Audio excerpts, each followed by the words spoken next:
All right. Hello, everybody. So,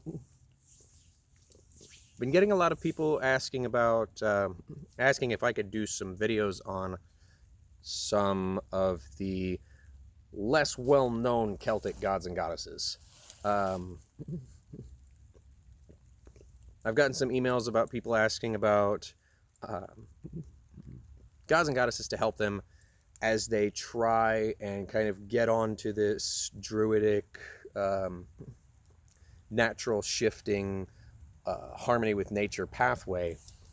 And so I wanted to start off this particular series of videos with two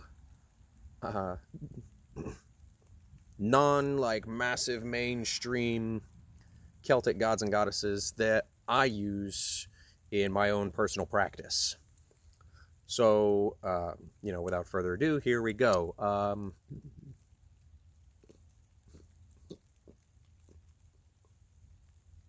The first one is going to be a Celtic goddess whom we know from inscriptions in the Black Forest, in and around the Black Forest, that date back to about, if I remember correctly, they date back to about 300 BCE, maybe 400 BCE. They're somewhere around that time frame. And what we're looking at there is we're looking at what people call Romano-Gaelic deities. And these are Gaelic deities who, as Rome started expanding and expanding and expanding, they were like, oh, well, that's exactly like that, and so they would a lot of times mash their names together. A great example of this is Apollo Balonus, who, Balonus was a Celtic deity who was so widespread worshipped in an area that when the Romans came in, they were like, well, your Balonus is really similar, in fact, so similar to our Apollo, that they just took Apollo, gave him the surname Balonus, and that was who was worshipped in that particular area, was Apollo Balonus, by a Romano-Gaelic culture mash. Well, this is one of those deities. Her name is Abnoba. She is a goddess of the hunt. She's a hunting goddess. She was widespread worshipped in, like I was talking about earlier, widespread worshipped in the Black Forest. And the interesting thing that I find about Abnoba is that, unlike many other Romano-Gaelic deities, she maintained her Gaelic name.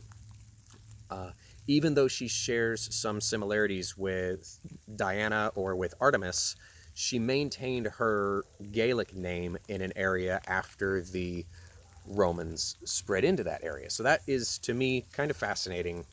Makes me wonder what exactly were their criteria for interacting that in that culture mash kind of way, where they would simply take two god names and kind of mush them together. Personally, I make an offering to Abnoba anytime I go hunting or trapping, because being a hunting goddess, those are her fields, essentially. Those are the kinds of things that she excels at as far as her aid to the mortals. And so I will make an offering to Abnoba before my hunt, and then if I catch or kill anything, I will take a portion of what I catch or kill. A portion of it goes to the fairy folk or the whites in the area, and then a portion of it also goes to back to Abnoba. Another hunting deity, kind of sticking with this idea of naturalism, naturalist, return to nature. That's a lot of what people are looking for and seeking, is this return to nature. So in keeping with that, another deity that I want to talk about is Cernnunos. Now, Cernnunos we know from very explicitly the Gundestrup cauldron, where you have the image of the man cross-legged with the ram, the deer, the stag. He himself has antlers and is holding a ram-horned snake. And this imagery goes all over the place, especially in Gaul. You have a lot of imagery of Cernnunos. He also goes back to cave paintings found in France that date back probably 40, 45, 50,000 years.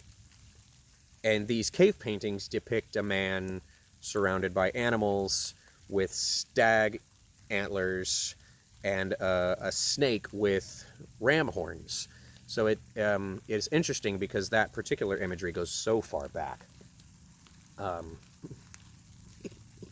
Now, obviously, we have no way of knowing if 50,000 years ago or 45,000 years ago that those people who made that cave painting called him Cernnunos. Likely not. But it's another example of a Gaelic deity that did not get Romanized. I'll talk a little bit more about the Romanization of Gaelic deities in future videos where more of them start to pop up. But as this is kind of the beginning of my video case series on these guys, on the ones that I worship and how I worship them, I think that it would be better to kind of leave that for later exploration. But Cernnunos, of course, is the Lord of Beasts. He is known specifically for aiding hunters, but also the quarry animals. Any kind of animal that you would be hunting, any kind of animal you would be trapping or snaring or seeking to gain sustenance from, Cernnunos is the Lord of those animals. And as such, personally, I feel it important to make an offering to Cernnunos, not necessarily for luck in the hunt, but to acknowledge to him and to myself and to the animals where I'm hunting that I respect their lives, that I respect that when they die, they are feeding they're feeding myself and my family, and that is extraordinarily important to me. Trying to interact with nature on a more fundamentally harmonious level, that kind of interaction I feel like is almost necessary. And I've also had some people kind of ask me about my hunting practices, and I may talk about those in a future video, but for now, my hunting practices involve hunting, snaring, and only for sustenance. I do not trophy hunt. I do not sport hunt. Personally, I don't condone those activities, but I also don't say that you can't do those. This is not what I'm talking about. These are my beliefs. These are my practices, and I'm sharing them with you guys in that way to where you can make a decision for yourself about how you wish to practice and interact with the gods, the goddesses, the fae folk, the land wights, all that. So to kind of wrap up, it is raining out here. Apologize for any kind of noise interference from the rain. I utterly enjoy this kind of weather.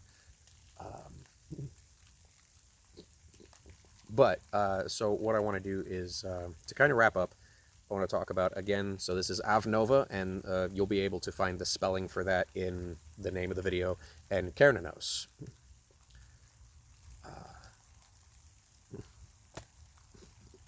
Goddess of hunting and the Lord of the animals. I can't think of a better way to start off this series than with something, two deities who are so intrinsically close to how I operate my life, with like the food intake and getting back into nature. And kind of as you see back here, this is a lot of what I'm working with. So, get my glasses out of the rain. So, I thank you guys for subscribing, liking the videos. If you have any questions, comments, if you have anything to add, please feel free to add so in the comments. If you have anything that you would like to see done in the future, drop a comment in any one of my videos. I try and answer all of the comments that I see. I do not see all of the comments all the time. I apologize for anybody who I haven't answered your comments. I'm sorry I haven't seen them. My bad. So, again, blessings of the forest to everyone. I hope everyone has a wonderful Imbolc.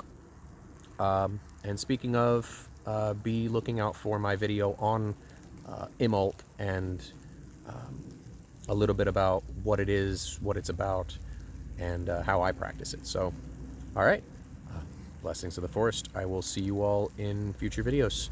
And we'll take a look at the land here for a little while and enjoy.